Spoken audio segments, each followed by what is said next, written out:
आज अपन बात करने वाले हैं राष्ट्रीय शिक्षा नीति 2020 के बारे में। अभी हाल ही में केंद्र सरकार ने राष्ट्रीय शिक्षा नीति की घोषणा की है। अभी जो भी परीक्षाएं होने वाली हैं, चाहे किसी प्रकार की परीक्षाएं हो, चाहे RS हो, चाहे ये पटवार हो, चाहे रेट की परीक्षा हो, चाहे अन्य किसी प्रकार के राजस्थान की या अदर स्टेट की हो, चाहे केंद्र सरकार की जो भर्तियां हैं, तो किसी भी प्रकार की भर्तियां हो, सभी में राष्ट्रीय शिक्षा नीति 2020 से संबंधित प्रश्न आने की पूरी संभावना है। संभावना नहीं है, निश्चिंत रहे, आपको एक आधा प्रश्न इस राष्ट्रीय शिक्षा नीति से अवश्य मिलेगा।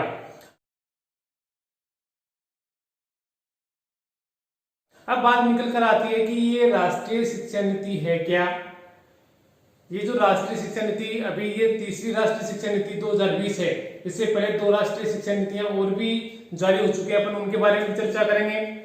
और ये जो राष्ट्रीय शिक्षा नीति 2020 है, ये शिक्षा नीति में क्या प्रावधान किए गए हैं, बच्चों के लिए कौन से प्रावधान है, अध्यापकों के लिए कौन से प्रावधान है, पहले की जो 1986 की राष्ट्रीय शिक्षा नीति है उसे ये किस प्रकार से भिन्न है, या उस शिक्षा से संबंधित जो पाठ्यक्रम है उसमें किस प्रकार का बदलाव किया गया है, या जो स्कूली शिक्षा है उसमें किस प्रकार से नए बदलाव करके कुछ नई चीजें जोड़ी गई हैं, या खेल कूद जैसी अन्य जो प्रवृत्तियां हैं, जो पाठ्य सहगामी क्रियाएं हैं उनमें किस प्रकार से सुधार किया गया है। इन सारी बातों पर अपन चर्चा करेंगे विस्तार से।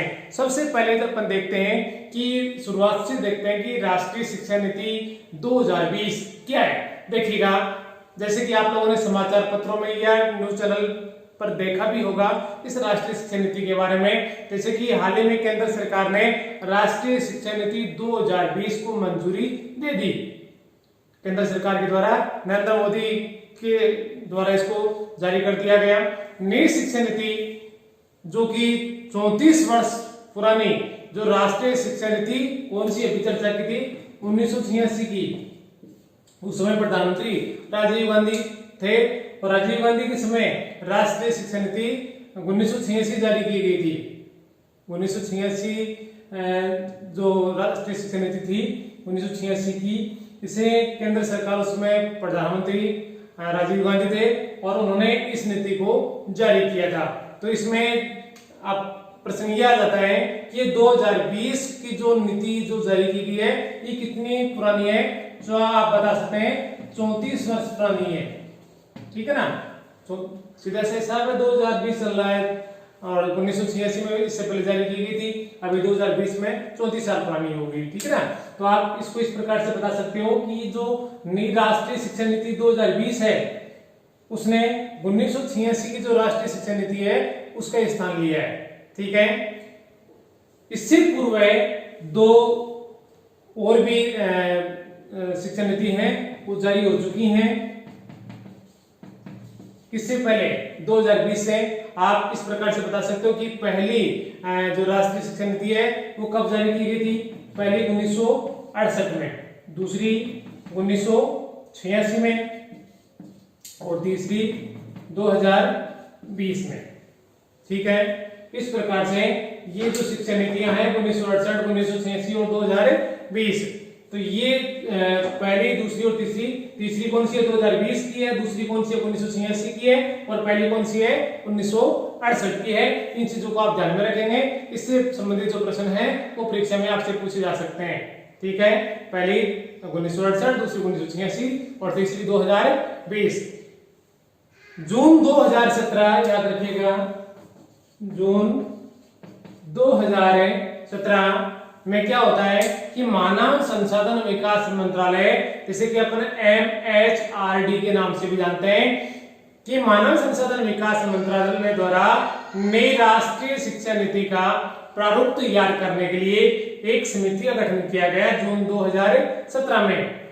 और ये रिपोर्ट है ये प्रस्तुत की गई मई 2019 में, यानी कि ड्राफ्ट बनाकर और प्रस्तुत की गई कब, मई 2019 में, मई 2019 में। ये मैं जो चीजें आपको बता रहा हूं उनको आप याद रखिएगा, परीक्षा में से संबंधित प्रश्न आपसे पूछे जा सकते हैं कि रिपोर्ट इस समिति का गठन किया गया जून 2017 में और इस समिति ने अपनी रिपोर्ट केंद्र सरकार को प्रस्तुत कब की, मई 2019 में।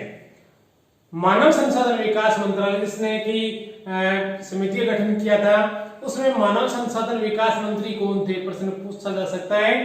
तो श्री प्रकाश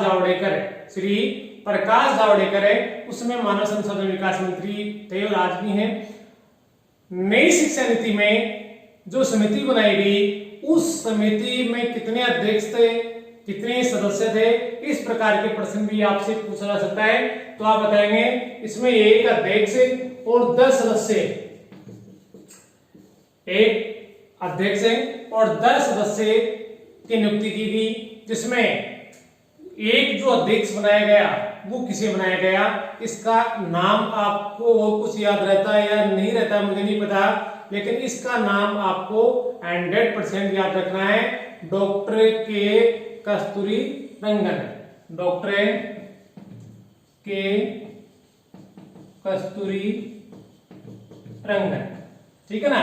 ये इस राष्ट्रीय शिक्षा नीति 2020 के अध्यक्ष हैं और इनके साथ में 10 सदस्यों की टीम है, यानी एक अध्यक्ष और 10 सदस्यों से मिलकर ये राष्ट्रीय जो शिक्षा नीति है इसकी समिति का गठन किया गया। मैं आपकी जानकारी के लिए थोड़ा सा बता दूं कि इस समिति से पहले भी एक समिति का गठन और कर दिया गया था पूर्व में, जो कि टी.एस. सुब्रमण्यम है, उसकी अध्यक्षता में एक समिति का गठन किया गया था और उस समिति ने 2016 में सरकार को अपनी रिपोर्ट प्रस्तुत की थी, जिसमें शिक्षा नीति के बारे में कुछ प्रावधान किए गए थे। अभी जो ये राष्ट्रीय शिक्षा नीति 2020 है, जो कि डॉक्टर के कस्तूरी रंगन की अध्यक्षता में इस समिति का गठन किया गया है, इसका पहला काम क्या था कि जो 2016 में टी.एस. सुब्रमण्यम समिति ने जो रिपोर्ट प्रस्तुत की है उसको ध्यान में रखकर और रिपोर्ट प्रस्तुत करनी है, नए तरीके से तैयार करनी है। अब ये जो राष्ट्रीय शिक्षा नीति के लिए जो समिति बनाई गई, इसको 6 महीने का समय दिया गया कि 6 महीने में अपनी पूरी जानकारी प्राप्त करके और समिति को एक आप स्ट्रक्चर प्रदान करें, ड्राफ्ट बनाकर दें, और समिति ने अपना कार्य प्रारंभ कर दिया। ठीक है, इनको आप याद रखेंगे, डॉक्टर के कस्तूरी रंगन। ये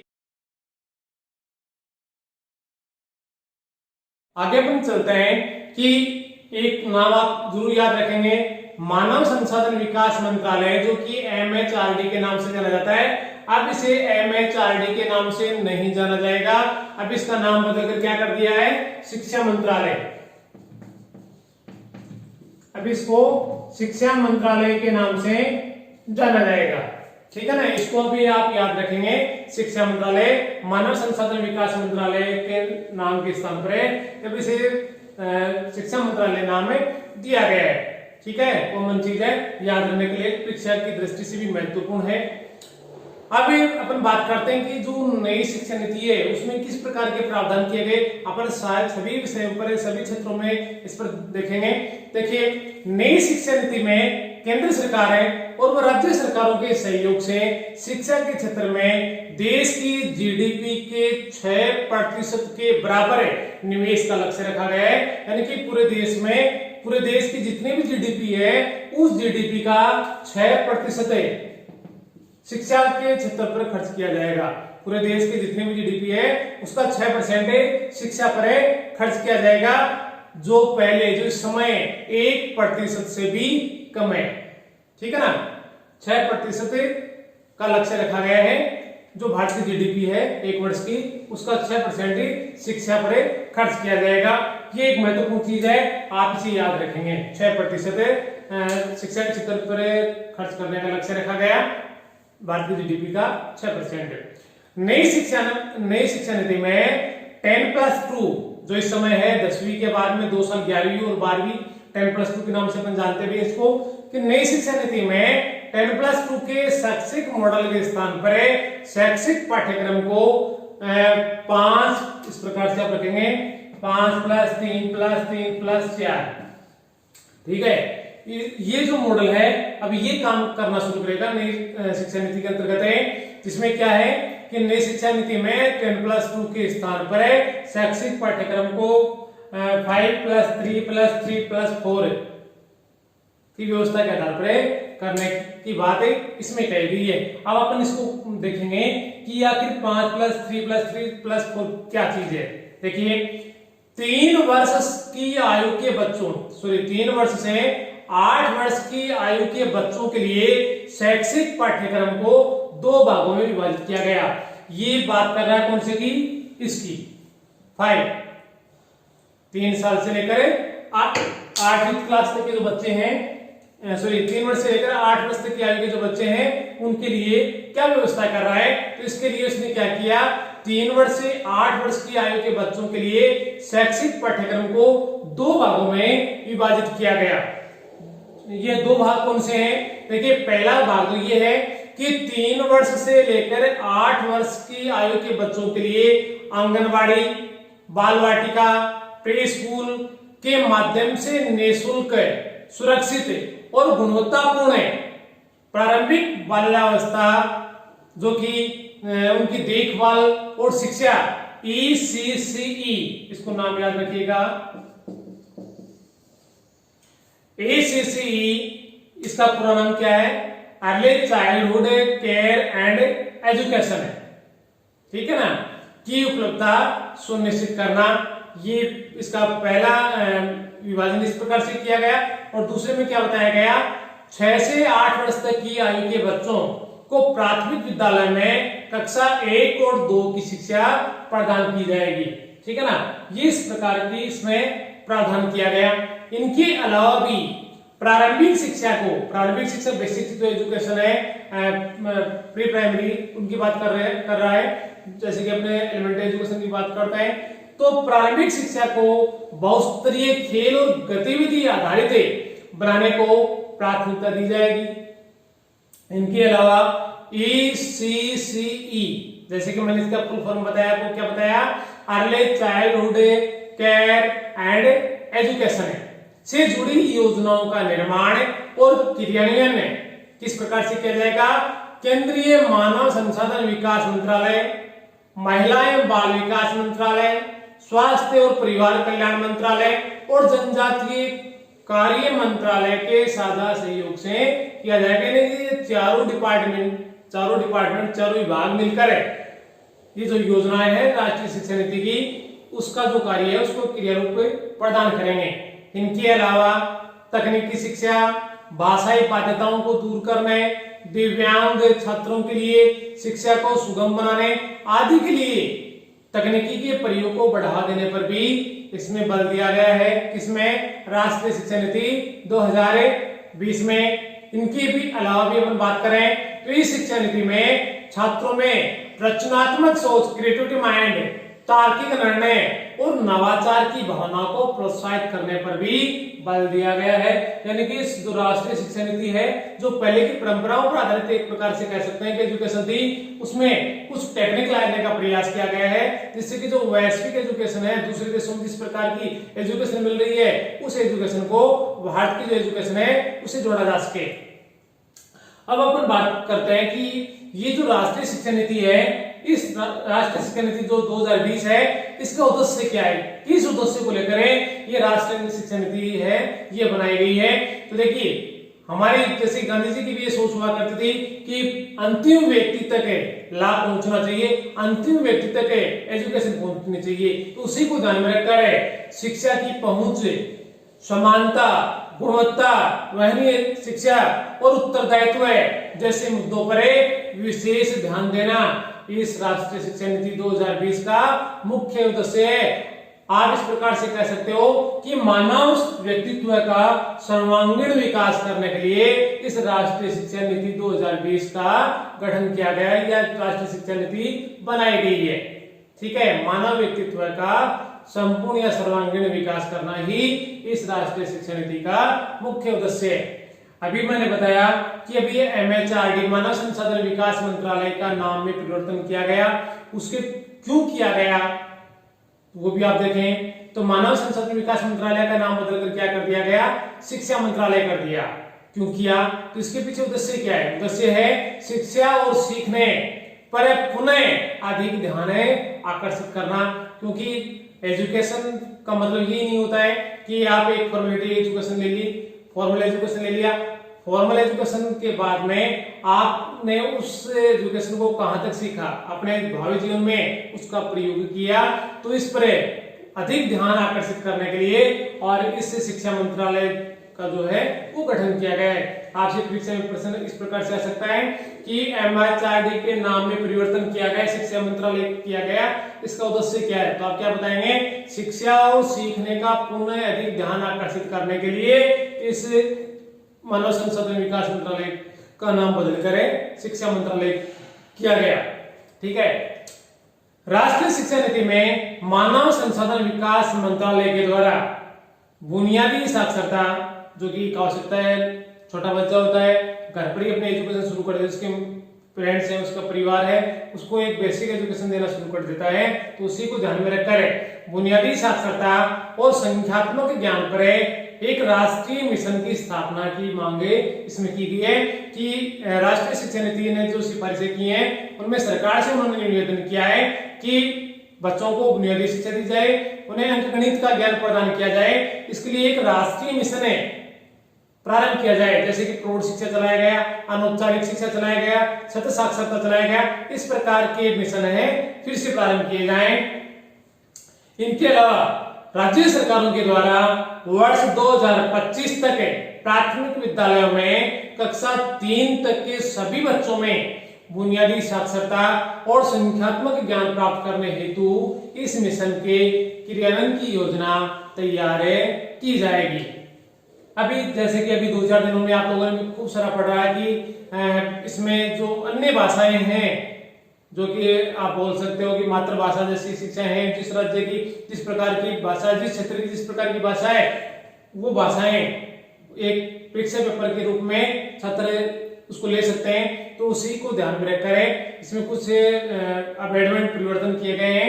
भाषाई विविधता को बढ़ावा दिया गया है और उसका संरक्षण करने का प्रयास किया गया है। जैसे कि राष्ट्रीय शिक्षा नीति 2020 में कक्षा 5 तक की शिक्षा में मातृभाषा मदर टंग स्थानीय या क्षेत्रीय भाषा को अध्ययन के माध्यम के रूप में अपनाने पर बल दिया गया है। साथ ही इस नीति में मातृभाषा को कक्षा 8 और आगे की शिक्षा के लिए प्राथमिकता देने का सुझाव भी इस समिति ने दिया है।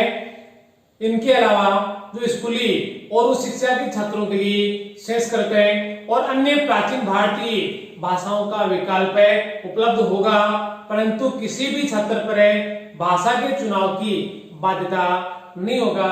छात्र जिस प्रकार के जिस भी विषय को अपनाना चाहता है, जिस भी विषय को लेना चाहता है, वो अपनी इच्छा के अनुसार किसी भी भाषा का चुनाव कर सकता है। उसका चुनाव करने में किसी भी प्रकार की विद्यालय प्रबंधन द्वारा या एजुकेशन डिपार्टमेंट के द्वारा किसी भी प्रकार की बाध्यता उत्पन्न नहीं की जाएगी। इनके अलावा जो मुक्त बधिर विद्यार्थी हैं, उनके लिए भी राष्ट्रीय और राज्य स्तर पर एक पाठ्यक्रम सामग्री तैयार की जाएगी तथा भारतीय संकेत भाषा को पूरे देश में मानकीकृत किया जाएगा। इनके अलावा अपन भाषाई विविधता के बारे में पढ़ रहे हैं। भारतीय शिक्षा नीति 2020 के तहत जो भारतीय भाषाओं के संरक्षण और विकास पर जोर देने के लिए एक भारतीय अनुवाद और व्याख्या संस्थान है IITI नाम याद रखिएगा। क्या काम है इसका? भारतीय भाषाओं का संरक्षण करना और उनका विकास करना। तो इसके लिए एक संस्था की स्थापना की गई है IITI, भारतीय अनुवाद और व्याख्या संस्थान। ये फारसी, पाली और प्राकृत, आपने जैन धर्म, बौद्ध धर्म में इनके बारे में, भाषाओं के बारे में सुना है।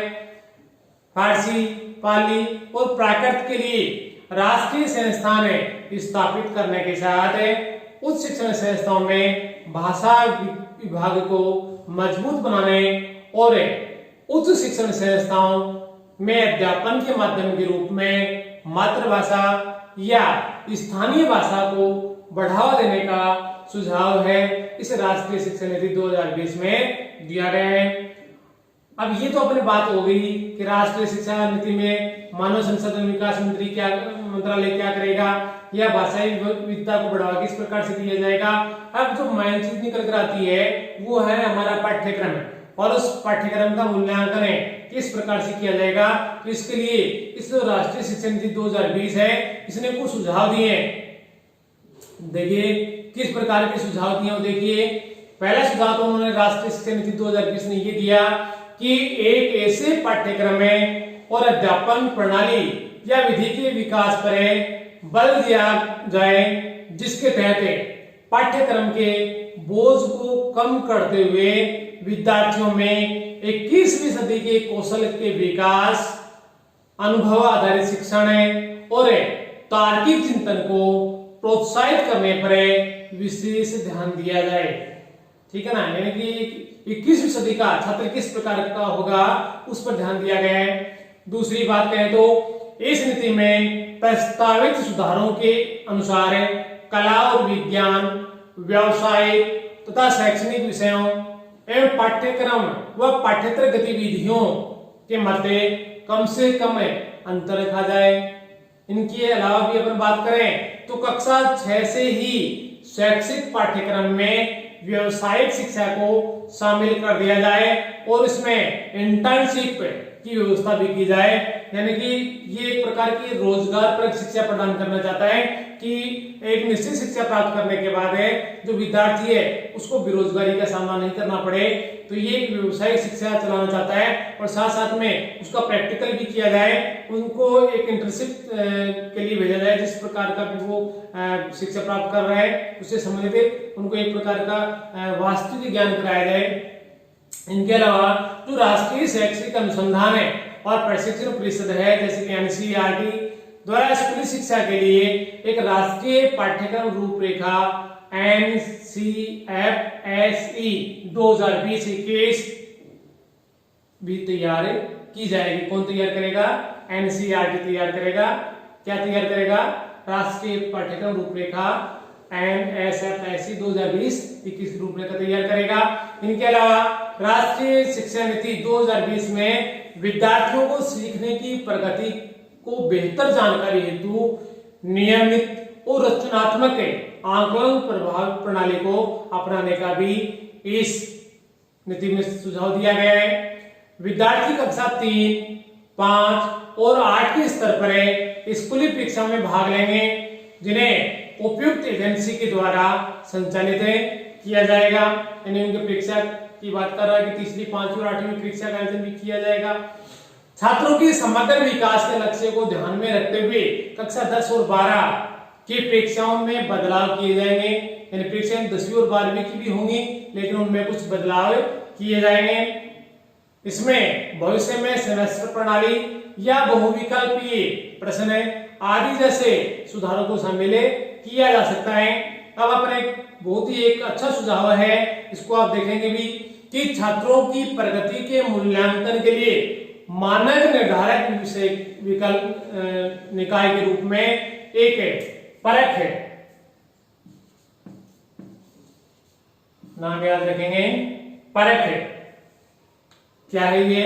छात्रों की प्रगति के मूल्यांकन के लिए एक मानक निर्धारक निकाय के रूप में परख नामक एक नए राष्ट्रीय आंकलन केंद्र की स्थापना की जाएगी। ये परख क्या है? राष्ट्रीय आंकलन केंद्र ये बच्चों की जो शैक्षिक है उसकी जानकारी प्राप्त करेगा। छात्रों की प्रगति के मूल्यांकन है तथा छात्रों की अपने भविष्य से जुड़े निर्णय लेने में सहायता प्रदान करने के लिए कृत्रिम बुद्धिमत्ता आधारित एक सॉफ्टवेयर का निर्माण किया जाएगा सरकार के द्वारा।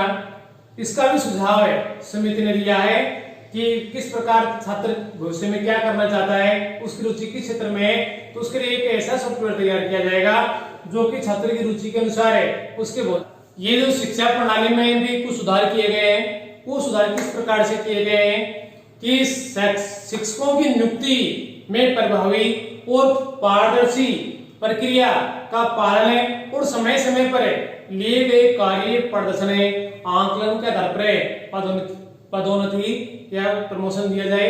क्या बोल रहा है कि शिक्षकों की नियुक्ति में प्रभावी और पारदर्शी प्रक्रिया का पालन किया जाए और समय समय पर उस जो शिक्षक की जो कार्य प्रदर्शन का आकलन किया गया था उसके आधार पर उसे पदोन्नति दी जाए। इनके अलावा राष्ट्रीय अध्यापक शिक्षा परिषद वर्ष 2022 तक शिक्षकों के लिए एक राष्ट्रीय व्यावसायिक मानक है एनपीएसटी। इनके बाद शिक्षकों के लिए बात कर रहा है कि राष्ट्रीय अध्यापक शिक्षा परिषद है वर्ष 2022 तक है शिक्षकों के लिए राष्ट्रीय व्यावसायिक मानक है एनपीएसटी का एक विकास किया जाए। इनके अलावा राष्ट्रीय अध्यापक परिषद द्वारा एनसीईआरटी के परामर्श के आधार पर अध्यापक शिक्षा हेतु राष्ट्रीय पाठ्यचर्या की रूपरेखा एनसीईआरटी 2021 का विकास किया जाए। वर्ष 2030 तक है अध्यापन के लिए न्यूनतम डिग्री 4 वर्षीय एकीकृत बीएड डिग्री का होना अनिवार्य किया जाए। इनकी 1 साल का है, 2 साल का है, इनको 2030 तक धीरे धीरे ये समाप्त कर दी जाएंगी। केवल जो 4 वर्ष का जो बीएड होगा उसे ही मान्यता प्राप्त होगी। इनके अलावा भी जो शिक्षा नीति है उसमें उच्च शिक्षा के लिए भी सिफारिशें की गई, जैसे कि राष्ट्रीय शिक्षा नीति 2020 के तहत उच्च शिक्षण संस्थाओं में सकल नामांकन अनुपात को 26.3% जो कि 2018 में था को बढ़ाकर 50% तक करने का लक्ष्य रखा गया है। इसके साथ ही देश की उच्च शिक्षण संस्थाओं में 3.5 करोड़ नई सीटों को भी जोड़ा जाने का इसमें लक्ष्य रखा गया। राष्ट्रीय शिक्षा नीति 2020 के तहत स्नातक पाठ्यक्रम में महत्वपूर्ण सुधार किया गया है। इसके तहत 3 या 4 वर्ष के स्नातक पाठ्यक्रम के छात्र कई स्तरों पर पाठ्यक्रम को छोड़ सकेंगे। देखिएगा अभी तक क्या था, जैसे कोई सर्टिफिकेट जैसे बीए का एमए या अन्य कोई व्यवसायिक पाठ्यक्रम आप कर रहे हैं, बीच में छोड़ दिया तो आपको कोई डिग्री या सर्टिफिकेट नहीं मिलता था। लेकिन इस शिक्षा नीति में प्रावधान किया है कि यदि आप छोड़ भी देते हैं तो भी आपको सर्टिफिकेट या डिग्री अवश्य मिलेगी। क्या कह रहा है कि राष्ट्रीय शिक्षा नीति 2020 के तहत स्नातक पाठ्यक्रम में महत्वपूर्ण सुधार किया गया है। इसके तहत 3 या 4 वर्ष के स्नातक पाठ्यक्रम में छात्र कई स्तरों पर पाठ्यक्रम को छोड़ सकते हैं, उन्हें उसी के अनुरूप डिग्री या प्रमाण पत्र दिया जाएगा। जैसे कि यदि 1 वर्ष के बाद छोड़ दिया है तो उसे सर्टिफिकेट मिलेगा, 2 वर्ष के बाद छोड़ दिया है तो उसे एडवांस डिप्लोमा मिलेगा, या 3 वर्षों के बाद में उसे स्नातक की डिग्री मिलेगी। और यदि उसे 4 वर्ष पूरा कंप्लीट करने के बाद में छोड़ा है तो उसे शोध के साथ स्नातक की डिग्री भी प्राप्त होगी। विभिन्न उच्च शिक्षण संस्थाओं से प्राप्त अंकों या क्रेडिट को डिजिटल रूप में सुरक्षित रखने के लिए एक एकेडमिक बैंक ऑफ क्रेडिट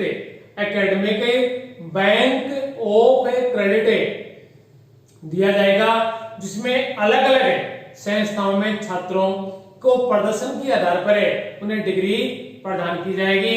तो देखिएगा परीक्षा में प्रश्न आ सकता है कि एकेडमिक बैंक ऑफ क्रेडिट का संबंध किससे है? विद्यालय शिक्षा से। तो आप इसमें क्या बताओगे? इसका है उच्च शिक्षा के लिए, ठीक है ना, जो कॉलेज शिक्षा है उनके लिए ये व्यवस्था की गई है। और नई शिक्षा नीति में जो एक महत्वपूर्ण प्रावधान किया गया है वो है कि इसमें एमफिल की जो डिग्री है उसे समाप्त कर दिया गया है। एमए करने के बाद में एमफिल आप करते हो तो एमफिल की डिग्री अब नहीं मिलेगी क्योंकि पाठ्यक्रम को समाप्त कर दिया गया है। भारत उच्च शिक्षा आयोग का गठन किया गया है। यह भारत उच्च शिक्षा आयोग क्या है, इसका गठन क्यों किया है वो देखिएगा कि चिकित्सा और कानूनी शिक्षा को छोड़कर पूरे उच्च शिक्षा क्षेत्र के लिए एक एकल निकाय के रूप में भारत उच्च शिक्षा आयोग HECI का गठन किया गया है। HECI क्या कार्य करेगा कि कार्यों को प्रभावी और पारदर्शितापूर्ण निष्पादन के लिए 4 संस्थाओं या निकायों का निर्धारण भी किया गया है जो HECI का सहयोग करेंगे। यह 4 HECI का सहयोग करने वाले निकाय कौन से हैं, जिनमें अलग अलग क्षेत्रों में बांटा गया है कि विनियमन हेतु कौन सी संस्था कार्य करेगी? राष्ट्रीय उच्चतर शिक्षा नियामकीय परिषद NHERC मानक निर्धारण करने के लिए बनाई गई है सामान्य शिक्षा परिषद GEC या वित्त पोषण के लिए समिति बनाई गई है जो कि उच्चतर शिक्षा अनुदान परिषद है HEGC, और एक है प्रत्ययन निकाय जो कि राष्ट्रीय प्रत्ययन परिषद है NAC के नाम से जाना जाएगा। ये चारों निकाय हैं, ये HCI का सहयोग करेंगे। इनके अलावा महाविद्यालयों की जो संबद्धता है, मान्यता है 15 वर्षों में समाप्त हो जाएगी। उन्हें कर्मिक स्वायत्तता प्रदान करने के लिए एक चरणबद्ध प्रणाली की स्थापना की बात है इस नीति में रखी गई है। देश में जो शिक्षण संस्थान जैसे कि IIT है, IIM है के समक्ष